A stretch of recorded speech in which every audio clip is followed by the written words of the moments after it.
It was 1944, and the Pollard family was all gathered around the living room, sitting in various chairs around there, and we had been talking. And Gabriel Hayter, the news announcer at the time, had come on and was talking about how many GIs had died on the beaches of Normandy 2 days before, during the landing of D-Day. And you have to remember, the Pollard family thought that our older brother, Charlie, had landed with the rest of the troops on Normandy. Well, it turned out he didn't. They held them back to run up and down the Seine River and carry supplies to the American camps on the Seine River. But it reminded Mom of how many friends she lost in World War I. When it ended, she was about 18 or 19. She was talking about a couple of her high school friends that she went to school with that were killed in France in the war. And she had a tear running down her cheek. She was very emotional about it. And I remembered that at the end of the war, later on, a good friend of mine had died on Guam, and how I had promised I would never buy anything Japanese as long as I lived. This morning, when I got up, come out and sat down in my chair, turned on the TV set, and they were talking about the day being September 11th, and listening to it, and they were talking about all those that died and everything, and how horrible it was, and how it was an attack on the United States. And it brought a tear to my eye. Now that is very unusual for me, because I just don't seem to get very emotional. I know I didn't when it happened, and here it is 19 years later, and it brings a tear to my eye. I got to thinking about this being an attack on America. And then I remembered that we were in the middle of lootings and burnings and killings and all of that, which is also an attack on America.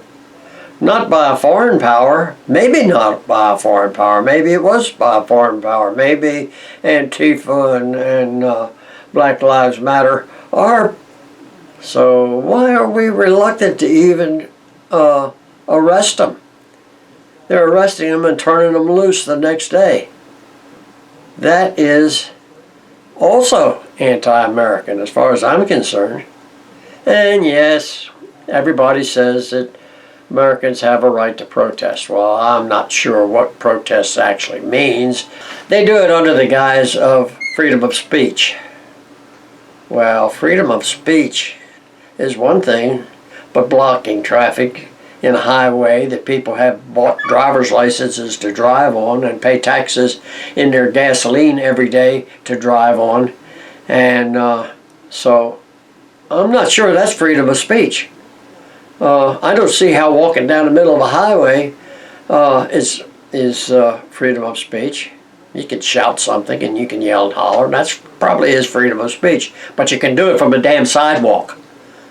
Know who these rioters are. They're with them every day, and the rioters don't come out till after the cover of darkness, but they know who they are. And good American citizens would turn them in, because they're damaging other people's property and looting. Some of them are black and some of them are white. I think mostly the white ones are the well-to-do children of white Americans, spoiled brats, who maybe are subject to being influenced by foreign powers. All of this came about. The virus was turned loose by China. There's things here that we should be suspecting, and we should be working towards doing something about. So I'm damn sick of it. As far as I'm concerned, we should be at war with Antifa.